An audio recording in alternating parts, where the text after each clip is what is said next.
I look beyond. No, you do not. The woman has been up since 5 in the morning. I went to bed at 1:30. The woman looks amazing. I woke up 5 times, having nightmares as always. I have like dreams of like my real life. Like when I was like taken from my house, like by people and like being locked up somewhere.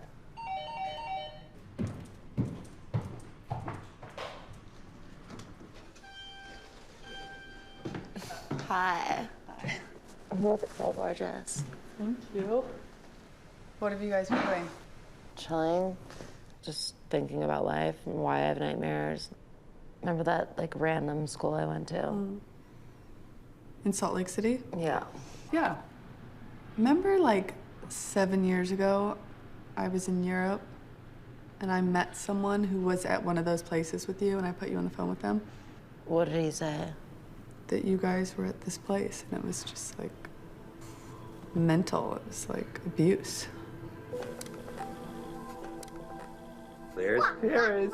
Here we are at Paris's school. Here's Starry's room. Did you visit me there? I don't remember, but then I saw a video. Wasn't I there? You don't remember it?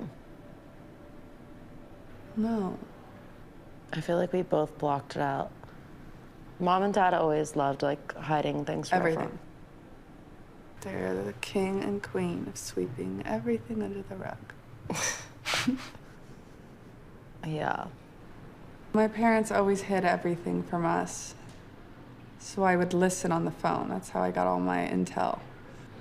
And I remember it was a school night. It was the middle of the night. And I just heard screaming, bloody murder. I knew there was a takedown in the works. I didn't know it was people coming in and capturing her. I thought I was being kidnapped.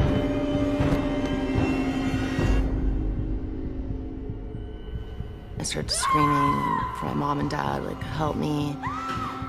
And no one came. As they were taking me, I saw my parents standing by their door, crying. And I was like, please help me, what's happening? And no one would tell me what was happening. And then in the morning, it was breakfast, and Paris didn't come to the breakfast table. And my parents were like smiling, like everything's fine, and we didn't ask any questions. And then I think they said she like went to boarding school.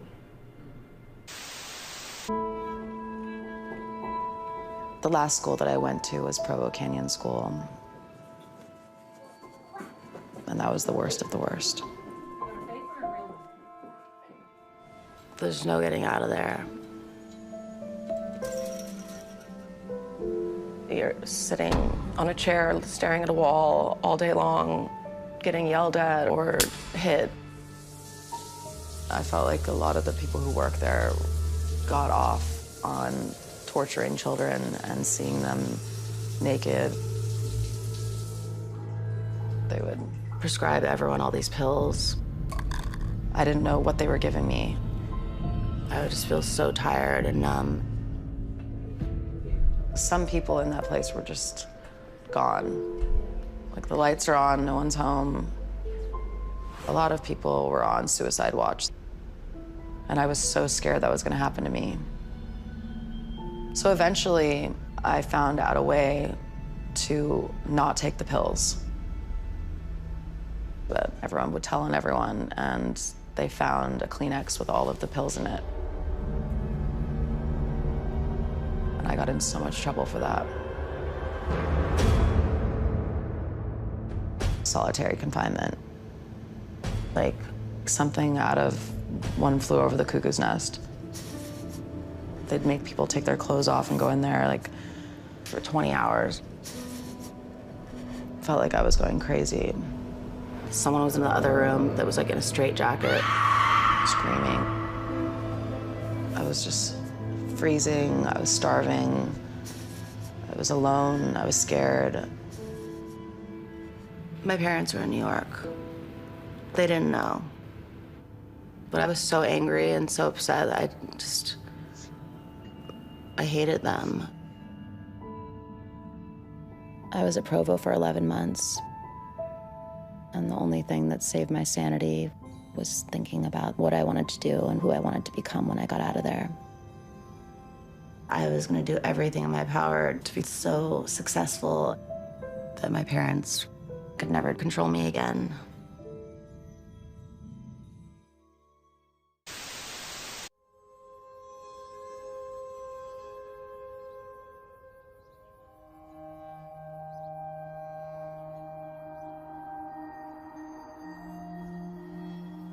I don't know if my nightmares will ever go away, but I do know that there's probably hundreds of thousands of kids who are going through the same thing right now.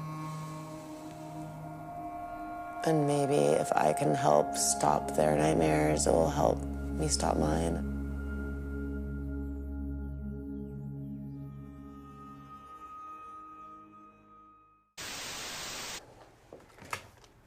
I've been looking for my old roommates and people I became friends with there, and I'm meeting one of the survivors from the school. I'm so shy. You're nervous because you're shy, or you're nervous because you're nervous to start this? Everything. It's a lot, and I don't know what I'm walking into. A couple years ago when I started researching and going into it, and everything was coming back to me, I wanted to do something, but at the same time, I was like, this is gonna hurt my brand. I can't have this as part of my business, and you know, people won't understand. But if I don't do this, it's gonna continue to happen, and I'm gonna continue to always be traumatized and think about it for the rest of my life.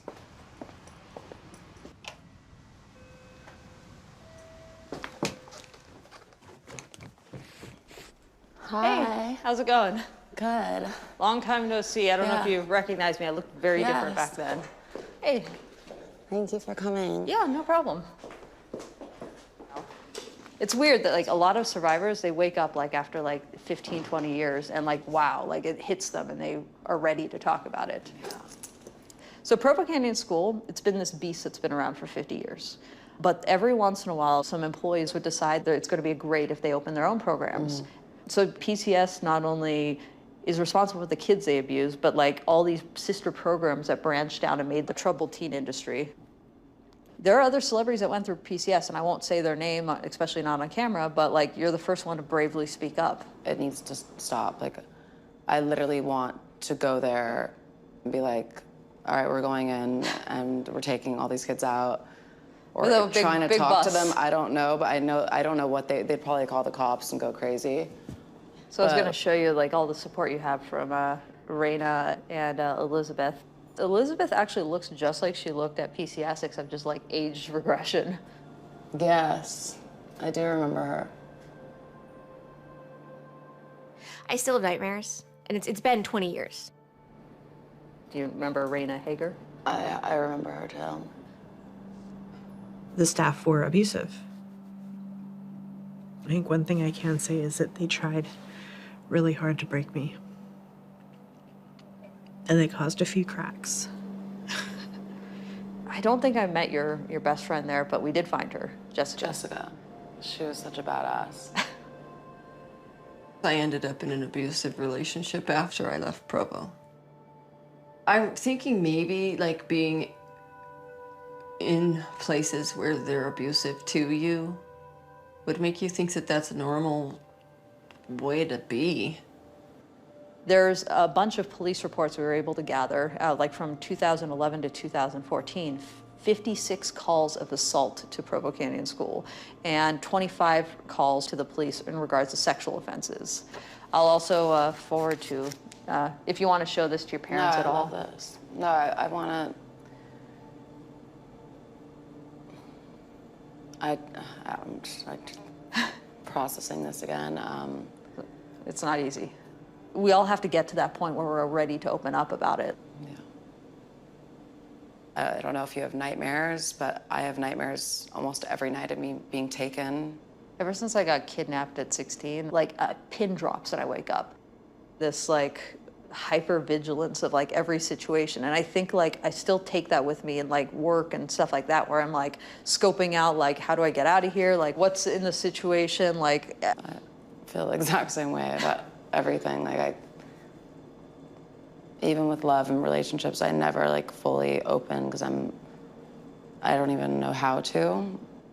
You know, one thing I've also seen with other survivors is that because the lines of like tough love and abuse are so blurred, that it's really easy to not see the signs of abuse ahead of time in a relationship.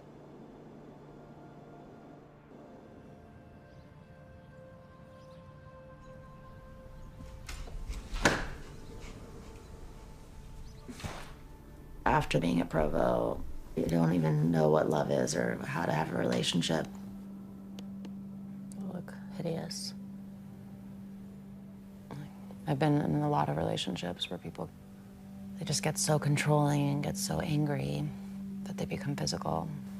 How many? One, like five guys. We just got in an argument. I was trying to leave his house and he just got really mad. Just was grabbing me and pulling me. I don't really remember most of it because I've had worse stuff happen. Just been strangled and phones thrown at me, computers. And I accepted it because I almost thought it was normal. I was like, oh, he loves me so much that he's going this crazy. And I just wanted love so bad that I was willing to accept being hit or yelled at or screamed or strangled or a lot of things. Even the tape. That never would have happened if I hadn't went to Provo. I was just so lost and desperate for love that I found the worst possible person.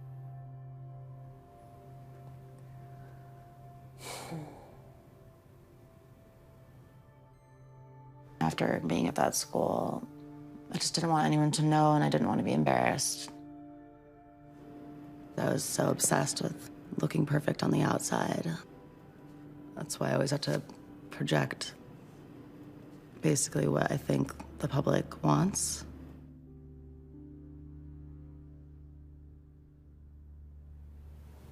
And now I see even little girls who are 10 years old, 9 years old, and they're trying to get the perfect selfie. They're putting the filters on. They can't even look at themselves on the phone without putting a filter.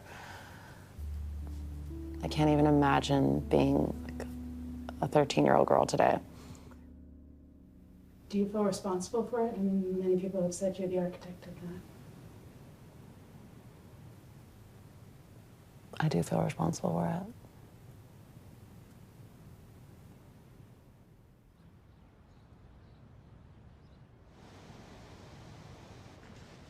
Hello?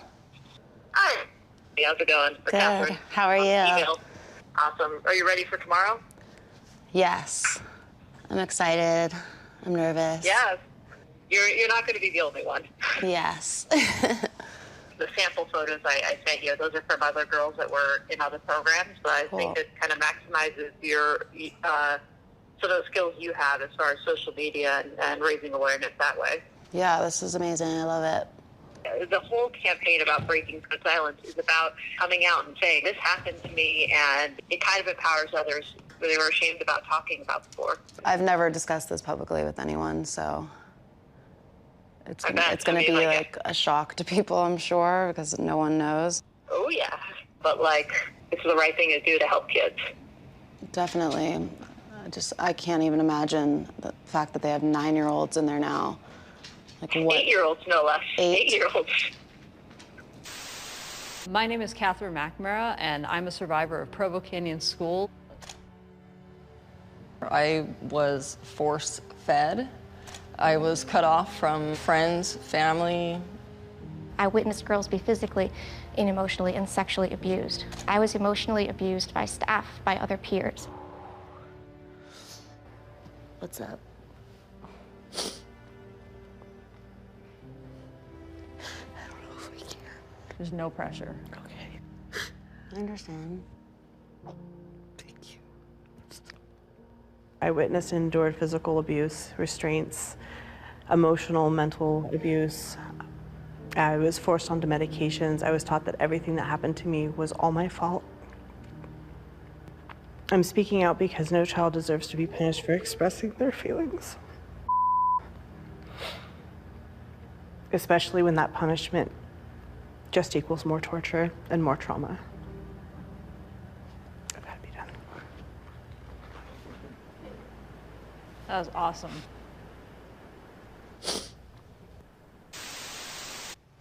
I just came up here because there was just so much to take in. I was like, oh my God, like, I'm not alone. It's not me, and it's not my fault. And sometimes I feel like so many things, but sometimes like this robot and this character that I did, and talking with them, like I started remembering who I was before. And just,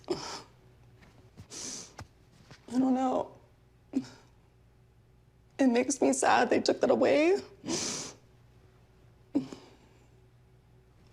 But I don't know, I'm just so confused. All this brought up so much, I can't even believe it. It's so crazy. I'm like so happy that we all connected again. Totally, me too. I think it will probably help you start to want to deal with things that you haven't been dealing with. And I hope that it does. Me too. You should live free. And I'm not talking about, like, free to, like, walk around without people watching you. I'm talking about free in your mind and in your heart.